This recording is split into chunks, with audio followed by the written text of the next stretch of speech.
வணக்கம் மக்களே, நீங்கள் பார்த்து கேட்குறது மக்கள் அப்படின்னா அங்கே ஹோஸ் இந்த பற்றின இன்ட்ரெஸ்டிங்கான சூப்பர் நியூஸ் வந்து பார்க்க போகிறோம். நிறைய இன்ட்ரெஸ்டிங்கான அப்டேட்ஸ் இருக்குது. ஸோ அந்த வகையில் ஃபஸ்ட்டு நம்ம மார்வல் கிட்ட போயிடலாமா? மார்வல் இந்த வாரம் வந்து ஒரு மிக முக்கியமான அப்டேட் என்னன்னு கேட்டிங்கன்னா ஸ்பைடர்மேன் 4 தான். படத்துக்கான ப்ரீ ப்ரொடக்ஷன் ஆரம்பிச்சிட்டாங்க. இப்போ தான் டேரக்டாக கேஸ்டிங் முடிஞ்சுது. ஸோ அடுத்த வருஷம் கண்டிப்பாக இந்த படத்தோட ப்ரொடக்ஷன் ஆரம்பிச்சாகணும். ஏன்னா 2026 படம் ரிலீஸ் ஆக போகிறதுன்னு சொல்லி கிட்டத்தட்ட கன்ஃபார்ம் பண்ணிட்டாங்க. அப்படி இருக்கும்போது இப்போதைக்கு இந்த படம் எதோ நோக்கி போக போகுதுன்னு சொல்லி நிறைய இன்சைடர் ரூமர்ஸ் பற்றி நான் கிளம்பிட்டு இருக்கேன். மிக முக்கியமாக வெனாம் 3 படத்தில் நம்ம நல்லா இன்ட்ரடியூஸ் பண்ணி அந்த நல்லையே இந்த பக்கம் ஸ்பைடர்மேன் 4ஓட வில்லனா கூட்டோட பிளான் பண்ணிட்டு இருக்காங்க. அண்ட் இந்த படத்தோட ஒர்க்கிங் டைட்டிலே கிங்குங்கிற மாதிரி தான் கொடுத்துருக்காங்களாம். லைக் கிங் இன் பிளாக்ங்கிற மாதிரி தான் கொடுத்துருக்காங்களாம். அஃபிஷியல் டைட்டில்லாம் கிடையாதுங்க, பட் பாசிபிளி இருக்கிறதுக்கான சான்சஸ் அதிகம். இதுக்கப்புறம் வரப்போகிற ஸ்பைடர்மேன் 4, 5, 6ங்கிறது கிங் ட்ரைலஜியாக இருக்கலாம்ங்கிற வந்து சொல்கிறாங்க.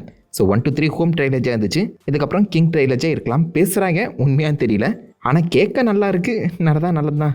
அதே மாதிரி ஆண்ட்ரூ கேஃபில் ஸ்பைடர்மேன் ரிட்டர்ன் ஆவாரான்னு சொல்லி பல பேருக்கு நிறைய கேள்விகள் இருக்கும். என்ன கேட்டிங்கன்னா அவர் வரதுக்கான வாய்ப்புகள் அதிகம் இன் சீக்ரெட் வார்ஸில். இதுக்கப்புறம் வரப்போ ஸ்பைடர்மேன் 4 இருப்பாரான்னு கேட்டிங்கன்னா டவுட் தான். அது மல்டிவர்சல் படமாக தான் வரப்போகுது. பட் அதில் ஆண்ட்ரூ கேஃபில்டு வராமல் சீக்ரெட் வார்ஸில் அப்பியர் ஆகிறதுக்கான சான்சஸ் அதிகம். ஆண்ட்ரூ மட்டும் இல்லைங்க, டோபியும் வரதுக்கான வாய்ப்புகள் அதிகம். நம்ம ஆர்டிஜேவே ரிட்டர்ன் வந்திருக்கும் போது இவங்க 2 பேருமே ஒன்றா மீட் பண்ண வச்சாங்கன்னா இன்னும் ஃபன்னாக இருக்கும். டோபி, ஆண்ட்ரூ, நம்ம ஹியூ ஜாக்மன் வுல்வரின், ஆர்டிஜே செம்ம ஃபன்னாக இருக்க போது. பட் ஹோப் அதை ஒழுங்காக அவங்க புல் ஆஃப் பண்ணணும். ஆண்ட்ரூமே அதை தான் சொல்லியிருக்காரு. ஏதாச்சும் ஒரு நல்ல ஸ்கிரிப்ட் அமைஞ்சா கண்டிப்பாக நான் ரிட்டர்ன் ஆவன்னு சொல்லியிருக்கேன். அந்த காரணத்தினால ஆண்ட்ரூவை நீங்கள் சீக்ரெட் வார்ஸில் பார்க்கலாம். பட் ஸ்பைடர்மேன் 4 டவுட் தான். டாக்கிங் அபவுட் வெனாம் இந்த மாதமே ரிலீஸ் ஆக போகுது. அண்ட் இதுதான் நான் வெனாமா நடிக்கிற கடைசி படங்கிற மாதிரி டாம் ஹார்டி ஓப்பனாகவே பேசியிருக்காரு. எனக்கு டவுட் தாங்க, கண்டிப்பாக விட்டுறலாம் மாட்டாங்க. மனுஷன் அந்த பக்கம் ட்ரைலஜை முடிச்சுட்டு கிளம்பலாம்னு சொல்லி யோசிக்கிறாரு. பட் இந்த பக்கம் ஒரு ட்ரைலஜ் இருக்கே, ஸ்பைடர்மேன் வெர்சஸ் வெனாம்லாம் நாங்கள் என்ன பார்க்காம போயிடுவோம்னு நினைக்கிறீங்களா? கண்டிப்பாக டாம் ஹார்டி வெனாமா ரிட்டர்ன் ஆவார் தான் எனக்கு தோணுது. பட் அவர் இப்போதைக்கு 3வது படம் நெருங்கிற அந்த சமயத்தில் அந்த படத்துக்கான ஹைப்பை கூட்டணும்னு சொல்லி இப்படி சொன்னாரான்னு தெரியல.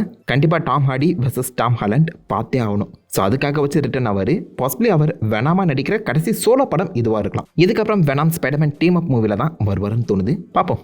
மெஃபிஸ்டோவை பேஸ் பண்ணி இப்போதைக்கு ஒரு பயங்கரமான திட்டத்தை நம்ம மார்வல் போட்டுட்டு இருக்காங்களா. நிறைய பேருக்கு தெரிஞ்சிருக்கும் மார்வலுக்குள்ள சூப்பர் நேச்சுரல் சாகான்னு சொல்லி பற்றின ஒரு விஷயத்தை பேசிட்டு இருக்காங்க. அதுக்கேற்ற மாதிரி ஏகப்பட்ட சூப்பர் ஹீரோஸ், ஆன்டி ஹீரோஸை பேஸ் பண்ணி அடித்தலாம் போட்டிருக்காங்க. அவங்க எல்லாருக்குமே வில்லனா தானஸ் லெவல் த்ரெட்டா மெஃபிஸ்டோ வரலாம். பட் அந்த வரப்போற மெஃபிஸ்டோ எப்படி இருக்க போறாருங்கிறது கேள்விக்குறியா இருக்கு. சாச்சா பேரன் கோஹன் தான் இப்போதைக்கு அந்த மெஃபிஸ்டோ வர மாதிரி பேசிட்டு இருக்காங்க. அண்ட் டாக்டர் டூம் வெர்சஸ் மெஃபிஸ்டோங்கிற ஃபைட்டுமே இந்த டூம்ஸ்டே இல்லைனா சீக்ரெட் வார்ஸ்ல இருக்குங்கிற மாதிரி சொல்றாங்க. ஸோ மெஃபிஸ்டோ கூடிய சீக்கிரம் எம்சியூக்குள்ள வர போறாரு. ஏகத்த ஆளாளங்களே அதுக்கான அடித்தளம் போடப்படும் சொல்லி எதிர்பார்க்கப்படுது. அயன் ஹார்ட்ல இவரை கேஸ்டே பண்ணிட்டாங்க அப்படிங்கிற மாதிரி பேசிட்டு இருக்க அந்த சமயத்தில் சூப்பர் நேச்சுரல் சாகாவோட தானோஸா இந்த பக்கம் மெஃபிஸ்டோ வரலாம். அதுக்கான பக்காவான பிளான் வந்து பார்த்தீங்கன்னா மார்வல் போட்டுட்டு இருக்காங்களாம். ஸோ மெஃபிஸ்டோவை தான் அடுத்து ஒரு பிக் பேடா வந்து பார்த்தீங்கன்னா புஷ் பண்ணலாம்னு யோசிச்சுட்டு இருக்காங்க.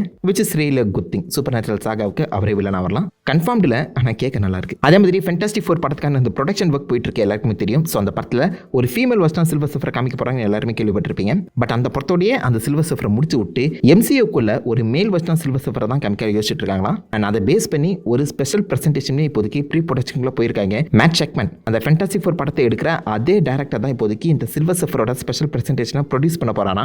எம்சியூக்குள்ள இருக்க ஒரு மேல் சில்வர் சஃபருக்கான ஆரிஜின் ஸ்டோரி அந்த ஸ்பெஷல் பிரசன்டேஷன் இருக்குங்கிற மாதிரி சொல்றாங்க. எப்போ வரும், எப்படி இருக்க போகுது சுத்தமா ஐடியா இல்லை. பட் மேட் செக்மன் இந்த ஸ்பெஷல் பிரசன்டேஷனை ப்ரொடியூஸ் பண்ற மாதிரி ஒரு ரூம் சுத்திட்டு இருக்கு. வந்தா நல்லா தான் இருக்கும். ஸோ இது மூலியமா அந்த பக்கம் இருக்கக்கூடிய ஃபேண்டாஸ்டிக் 4 எப்படியோ எம்சியூக்குள்ள வந்து ஒன்னா சேர போறாங்க. 2 யூனிவர்ஸ் கொலைட் ஆக போகுதுங்கிறத சொல்லாம சொல்றாங்களோ.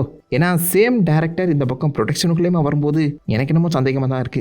என்ன செய்ய போறாங்க தெரியலையே. டாக்டர் ஸ்ட்ரேஞ்ச் 2ஓட டைரக்டர் சாம் ரெய்மி எல்லாருக்குமே தெரிஞ்சிருக்கும். பட் ஒரிஜினலா ஸ்காட் டெரிக்சன் தான் அந்த படத்தை எடுக்க வேண்டியது. உண்மையிலேயே எம்சியோட ஃபர்ஸ்ட் R-rated படமா டாக்டர் ஸ்ட்ரேஞ்ச் 2 தான் இருக்க வேண்டியது. ஜஸ்ட் மிஸ் ஆயிடுச்சு.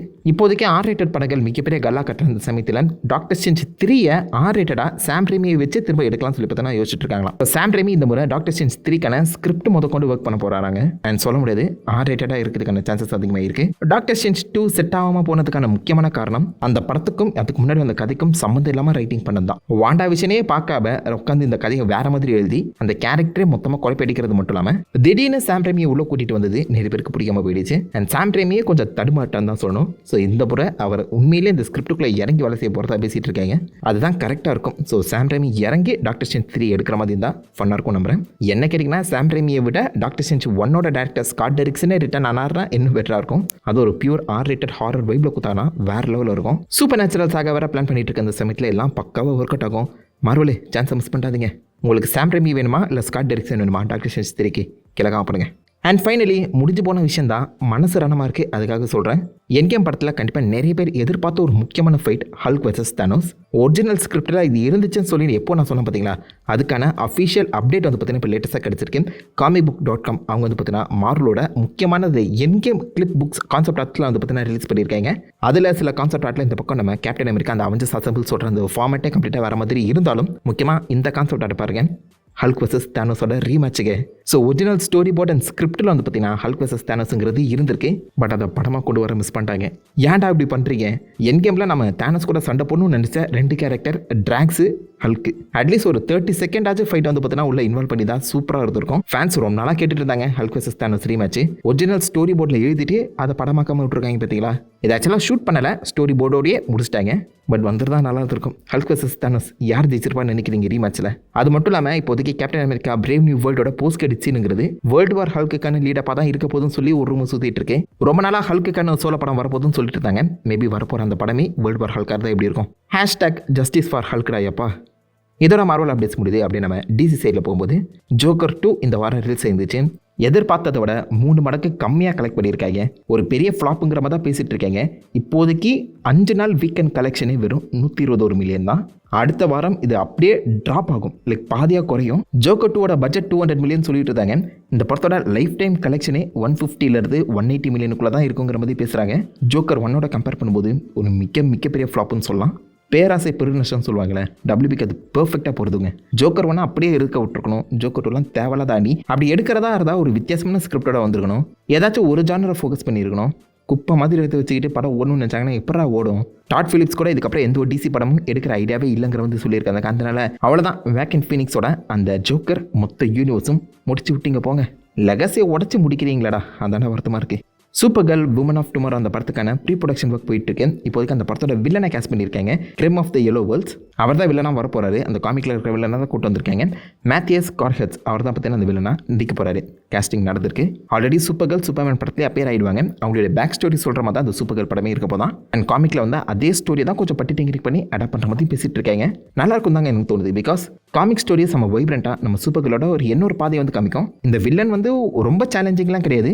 பட் இந்த சூப்பர் கேர்ளோட மாராலிட்டி வந்து பார்த்தீங்கன்னா சேலஞ்ச் பண்ணி பார்ப்போம். அது நல்லாயிருக்கும். கேரக்டர் டெப்த்துங்கிறத அழகாக இந்த சூப்பர் கேர்ளுக்கு கொடுக்கலாம். ஸோ இந்த வில்லனை இப்போதைக்கு கேஸ்ட் பண்ணியிருக்க அந்த சமயத்தில் கூடி சீக்கிரம் இந்த படத்துக்கான ப்ரொடக்ஷனும் ஆரம்பிச்சுன்னு தான் தோணுது.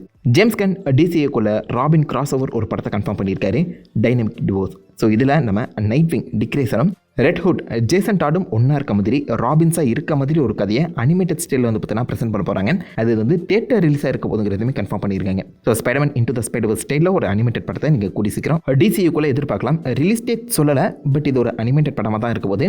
அண்ட் இது DCA கண்டினியூட்டியோட வர அந்த சமயத்தில் DCA லைவ் ஆக்ஷன் கூடயுமே கண்டிப்பாக லிங்காக தான் போகுது. ஸோ விச் மீன்ஸ் இப்போதைக்கு நைட்விங் அண்ட் ரெட் ஹுட் வந்து பார்த்தீங்கன்னா DCAக்குள்ளே கன்ஃபார்ம் பண்ணியிருக்காங்க. பேட்மேன் பிரேவ் அந்த போல்டில் டேமியன் வெயின் ராபினும் வரதான் போகிறாரு. ஸோ பேட் ஃபேமிலியில் இப்போதைக்கு பேட்மேன் அண்ட் 3 ராபின்ஸ் கன்ஃபார்ம் ஆகியிருக்காங்க. இப்போவே ஒரு பக்கமான பேட் ஃபேமிலி செட் ஆகிருக்கு. அப்படியே அந்த பக்கம் பார்பரா கார்டனையும் இந்த பக்கம் கேட் மூமெண்டையுமே கன்ஃபார்ம் பண்ணாங்கன்னா போதும்னு நினைக்கிறேன். டைனமிக் டிவோர்ஸ் எப்போ வருதுன்னு தெரியல, பட் ஒரு animated robin team movie confirm ஆகியிருக்கு. இதோட டிசி அப்டேட்ஸ் முடியுது. அப்படி நம்ம ஹாலிவுட் சைடில் போகும்போது கிரேஸ்கல் கோட்டையின் சக்தி நம்ம ஹீமேனுக்கான லைவ் ஆக்ஷன் படம் போயிட்டு இருக்கு. இப்போதைக்கு ப்ரொடக்ஷனில் இருக்குன்னு சொல்லி எல்லாருக்குமே தெரிஞ்சிருக்கும். ஹீமேன் கூடவே சேர்ந்து இன்னொரு சீரிஸ் ரிலீஸ் ஆச்சு, ஷீரான்னு சொல்லி, female version of He Man. And ஷீராவுக்கான லைவ் ஆக்ஷன் படத்தை இப்போதைக்கு அமேசான் ப்ரொடியூஸ் பண்ண போகிறாங்களாம். அந்த ஆக்ஷன் அவங்க தான் வின் பண்ணியிருக்காங்க. ஸோ ஷீராவுக்கான லைவ் ஆக்ஷன் அமேசான் சீரிஸ் இப்போதைக்கு ரெடி ஆகிட்டு இருக்காங்க. நான் ஷீரா பெருசாக பார்த்ததில்ல, ஹியூமன் ஃபேவரட். பட் ஷீரா எப்படி இருக்க போகுதுன்னு தெரியல. யாருக்காவது ஷீரா பிடிக்குமா? கீழே காமப்படுங்க. அண்ட் ஃபைனலி இந்த வாரம் ரிலீஸ் ஆன ட்ரெய்லர்ஸ் படி பார்க்கும்போது பெட்டர்மேன் அப்படின்னு சொல்லப்படுற ஒரு வித்தியாசமான ட்ரெய்லர். இது ஆக்சுவலாக ராபி வில்லியம்ஸ் அப்படின்னு சொல்லப்படுற ஒரு பாப் ஸ்டாரோட பயோ டாக்குமெண்ட்ரி. பட் அந்த பாப் ஸ்டார் பார்த்தீங்கன்னா ஒவ்வொரு டைமும் இந்த மாதிரி கான்சர்ட்டில் பெர்ஃபார்ம் பண்ணும்போது தன்னுடைய அனிமல் இன்ஸ்டிங்க்ட் வெளில வர மாதிரி உணர்ந்தாராம். அதை பேஸ் பண்ணி இப்போதைக்கு அவரை ரீப்ளேஸ் பண்ணுற மாதிரி ஒரு குரங்கை இறக்கி விட்டுருக்காங்க. ஸோ ராபி வில்லியம்ஸோட ஒரு அனிமல் இன்ஸ்டிங்க்டாக ஒரு குரங்கை வச்சு அந்த பாப் ஸ்டாரோட பயோ டாக்குமெண்ட்ரி வந்து பார்த்தீங்கன்னா எடுத்திருக்காங்க. வித்தியாசமாக யோசிக்கிறீங்கடா ஐயப்பா. ட்ரெய்லர் செம்ம ஃபன்னாக இருக்குது, செம்ம குவாலிட்டியாக இருக்குங்க. அந்த குரங்கை பார்க்கும்போது லைட்டாக சீசர் ஃபீலிங் வரதான் செய்யுது, ஆனால் நல்லா இருக்குது. இந்த வருடம் குரங்கின் வருடம் அப்படிங்கிற மாதிரி ஒரு பக்கம் பிளாக் மித்து, இன்னொரு பக்கம் நம்ம பிளானட் ஆஃப் த ஏப்ஸ். இப்போதைக்கு இது எத்தனை பேர் கலவை போறீங்க? ஒரு வித்தியாசமான தாட் பயோ டாக்குமெண்ட் இருக்கு. ட்ரெய்லர் சூப்பராக இருக்குது, செக் பண்ணி பார்த்து உங்கள் தாட்சிகளை காப்பாடுங்க. அண்ட் இதோட இந்த பத்துக்கு நல்ல சூப்பர் நியூஸும் முடியுது. ஆல்மோஸ்ட் எல்லாத்தையுமே கவர் பண்ணிட்டேன்னு நினைக்கிறேன். ஏதாவது இன்ட்ரெஸ்டிங்கான அப்டேட்ஸ் டீட்டெயில்ஸோ நான் அதை மிஸ் பண்ணி ஏதாவது தப்பாக சொல்லி தரோம் அந்த மாதிரி மைக்கில் காம்பனிங்க எல்லாமே தெரிஞ்சுக்கிட்டோம். நான் உங்களை தன்னால் ஆசை பண்ண வீடியோவில் மீட் பண்ணிட்டு இருந்திருக்கோம். Have fun guys. வட்டா.